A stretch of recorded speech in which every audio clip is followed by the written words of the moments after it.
Annabelle, as always. Welcome back. So we are doing a franchise review, a quick little franchise review. If you guys follow me on Instagram, you know what the three choices were. It was Sleepaway Camp, Scream, and the Evil Dead trilogy, and the one that actually won out just by a couple votes is Scream. So we're going to be doing Scream. The other two I will eventually this year do those franchises as well. I know I've talked about Sleepaway Camp several times on here, but never really a proper franchise review. So, like I said, those will be coming to you at some point this year. You know, when I need a quick little franchise review to do. But we're going to be talking about Scream, as I said. So Scream. I have said many times before that I have a very love-hate relationship with these films. I really do. Now, here's the thing. I mean, for the most part, yeah, I enjoy them. I throw them in every once in a while, but there's just so many things, especially the first one, that gets so much praise and credit for things, starting new things, that just really kind of grinds my gears. Now, I know I've been kind of open about that a lot more recently and stuff, of those certain things and everything. I mean, a lot of this stuff, like, I know I'm going to be kind of talking about during this review and stuff. I've got some notes written down and stuff, but the thing is, and I know a lot more people are saying this now about this movie, it just was kind of that movie that popularized things. So, and here's the thing, I'm not going to discredit this franchise, especially the first Scream, for, revitalizing the horror genre and everything. I'm not going to take that away from this movie at all, because, without Scream, I wonder what the horror community would look like today, all these years later, some 20-odd years later, 23 years later, at the first one. I give it credit for some stuff, but let's jump into it. So, obviously, we all know this was directed by Wes Craven, written by Kevin Williamson, starring Neve Campbell, I almost said Reese Witherspoon. Hello, totally different actress. Rose McGowan, Courtney Cox, Drew Barrymore, Skeet Ulrich, W. Earl Brown, David Arquette, Matthew Lillard, Jamie Kennedy, and, of course, Henry Winkler. And yes, I know we do have to get a little cameo with Wes Craven in this. If you don't know what that cameo is, whatever. Anyway, so this movie, I mean, when it came out back in 1996, like I said, it came out, right before Christmas, week of Christmas or something, and, it was a little weird to put a horror movie out at the time, but it started blowing up. Everyone was talking about it. I actually went to go see this in the theaters with my mom and one of my sisters and everything. And I was entertained. I mean, it's, one of those slasher movies. I mean, slasher movies really were dead, along with majority of horror. Like, horror at this time, you guys, kids, for those of you who weren't around or maybe way too young to remember this, horror really was kind of dead. It was kind of like a dirty little joke and everything. That's why a lot of us around my age often will say, oh yeah, growing up, it's oh my god, horror, especially around that time. Late 80s to early to mid 90s, it was a shameful thing, and then Scream came along, and everyone was a horror type of person, man. It's that's another thing, too. I think a lot of people, around that time, I mean, I know I was still young, this was 96, so I was 12 at the time, just about to turn 13 the following year, and, but yeah, I mean, even though I was still kind of, getting my groove into horror movies, I loved horror movies, not quite like how I am today, but I was still getting into it. I was still discovering things. And then this movie came out, everyone was a horror fan. Everyone. It's just but no, this one, the genius of Wes Craven, I mean, I know he initially turned this down a few times and everything, and the story goes that, after a convention or something, or, some sort of an appearance, some like kid came up to him and was like, when are you gonna do another horror movie? Because like the stuff that you've been doing isn't scary and it sucks. So that kind of motivated him to go ahead and do this movie and everything, and eventually this franchise that we have and everything. And good for him. I mean, thankfully it was Wes Craven who did this, because very few directors, and I don't even like mean this in a disrespectful way, any other director, I really don't think we would have had the product, for better or for worse, don't think we would have had the product that we have today and everything. I mean, I think of some of the things, I think Carpenter could have done it. I think John Carpenter definitely could have done this. He's maybe the only other one that I could think of doing this. I mean, Tobe Hooper, I don't know if I could have seen him doing it. Cronenberg would have just, I don't know. I don't even know what Cronenberg would have done with this movie. I'm just saying, but no, I think Wes Craven definitely was the right person for this job. And a lot of this really isn't at, like, the fault of his own, and not even, like, Kevin Williamson either, because Kevin Williamson oftentimes has said, like, oh, I drew a lot of inspiration from, like, this film, that film, this, and this. So, I mean, he really was kind of putting together, sort of like how we are today. A lot of writers and directors today are really drawing inspiration from stuff that got them into horror years ago and everything. And you see some of those little things in their work and everything. But this one... But anyway, like, I've been rattling off. Sorry, guys. But no, like, this one... obviously we all know that this is the one where it's almost like the instruction booklet. It's like Horror Beginners 101 right here for you, this movie. And then years later, not that long ago, we had Cabin in the Woods, kind of like the revised version and everything. But some of the stuff in here, like those, they would tell you like the rules and everything, like the Randy character saying like, at the party, like, and you never say, "Oh, baby," because you're gonna be dead. It's like, duh, like, we know, it's self-awareness and everything. Once again, something that this movie gets credited for, saying that, oh yeah, it really kind of started it. No, I've said it before, Friday the 13th part 6, is like that. McLaughlin, his first name's escaping me. Not Kevin McLaughlin, but McLaughlin, who directed that sequel, was very much, the one credited for kind of putting that in there. I know there were other movies too, not just Friday Part 6. And then we also have like the, like Drew Barrymore, the big star and everything, gonna be, think where she's gonna be the one who's gonna be like the final girl and everything. No, we kill her off. I mean, obviously an obvious homage to Psycho and everything, and once again to other movies where we have this protagonist and everything. We, at the beginning of the movie, think they're gonna be the girl, the final girl and everything. No. Like, how did you all fall for this back in the day? How did you not all realize she was gonna freaking die? I'm just saying. She was gonna be the second person to die in the goddamn film. Whatever. And then there's also the whole sex thing. Like, Neve Campbell has sex and everything. She's supposed to die. She survives throughout the whole franchise and everything. We've had that in other movies as well. Alice from Nightmare Parts 4 and 5. Once again, I know there are a few handfuls of other final girls like this who've had sex, and what do you know? Chances are they beat the odds and are the final girl and everything. And then the Randy character, I love the Randy character, Jamie Kennedy. I love his character in the first 2 movies. I really do. Well, technically third. I mean, even though he only is in videotape on that one.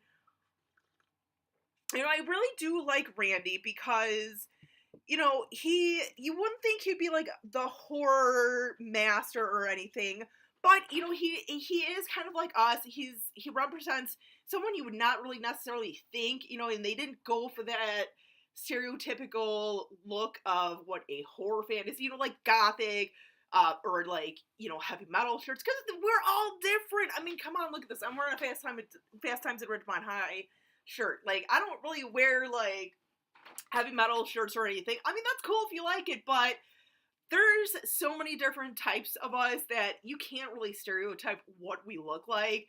And this is not something that we've seen for the first time in this movie. Prime example, when once again, I know that there are just other characters in other movies, but first one that I thought of was the Diana Burrows character from My Mom is a Werewolf. She was very much, I'd seen that movie like when I was a kid, way before Scream, and I just thought, oh, she's so cool. She knows about all these scary movies and everything and all this stuff and how you kill werewolves and stuff. Or even like the Frog Brothers from The Lost Boys. Another perfect example of horror knowledgeable type of people and everything. So it's just a lot of that stuff where, is a lot of my issues that I let myself get hung up on about this movie, where I'm like, not the first one. No, do your damn research. But I mean, honestly, I can't be too hard on it. I know, because like I said, because they did all this stuff, yeah, it helped, open the doors to horror movies again and revitalize pretty much almost dead. I'm not almost dead, but very quickly dying out genre and everything. So in story, story's pretty decent. We've got the, we come to find out, like, towards the end, why this is happening, who the killer is and everything. Obviously, little late for spoilers, but obviously, the franchise review, I'm spoiling shit. We obviously find out towards the end that, Sidney's mother, who had been murdered a year prior to all these events, we come to find out that her mother, Maureen Prescott, was having an affair with Billy's father, and, that ended up having his mother leave and everything, and, broke up their home and everything. So he's doing a lot of this out of revenge and everything. It's like, okay, you're, like, your mom broke up our family. I'm gonna go ahead and destroy yours. I'm gonna kill your mom. I'm gonna then come after you and everything and do all this and make you think like, ooh, you're like your mom and everything. So, once again, like like the sex and everything, the sex scene and everything makes sense to an extent, because it's like, oh yeah, I'm gonna turn her into a slut and everything. And then it's like, no, just because you had sex with her doesn't mean she suddenly turned dumb. Jeez, Billy. Jeez. And then of course we have Matthew Lillard's character as well, his BFF, or yeah, his best friend forever, who's the other killer and everything, and we're like, so, and I remember even like the, towards the end there, they were kind of saying like, what they're gonna tell cops and stuff, and it's like, oh yeah, horror movies don't make psychos, they just make psychos more creative, and it's like, that's another thing that we kind of have seen before, such as in the 86 movie Trick or Treat and everything, with like the rock band and like lead singer and stuff. It's like, yeah, like the right kid with like a slightly messed up head, yeah, they're gonna like take shit to the extreme no matter what it is, whether it's a horror movie, an album, or the news. But, whatever. This is little things where it's just like I nitpick because it gets so much credit that it does not deserve as much credit for this shit. Just saying. And there's, there is quite a few red herrings in this, very much kind of like Valentine. But I feel like even back then, at my, 12-year-old self, even my self-admittance of like, I was really kind of starting to get the logic of horror movies and everything, and really kind of like finding things that I really liked and everything. Even back then, like, I kind of knew, like, dude, it's the fucking boyfriend. Like, it's the boyfriend. And they make some obvious connections with him, obviously, like with the cell phone falling out of his jacket when he gets to Sidney's house and everything, and then they try and pull the rug under you, like, oh, it can't be him because if he's in jail and the killer's calling, it's like, well, duh, like, basic horror 101 is if there's gonna be two killers. Like, he ain't no Jason Voorhees, dude.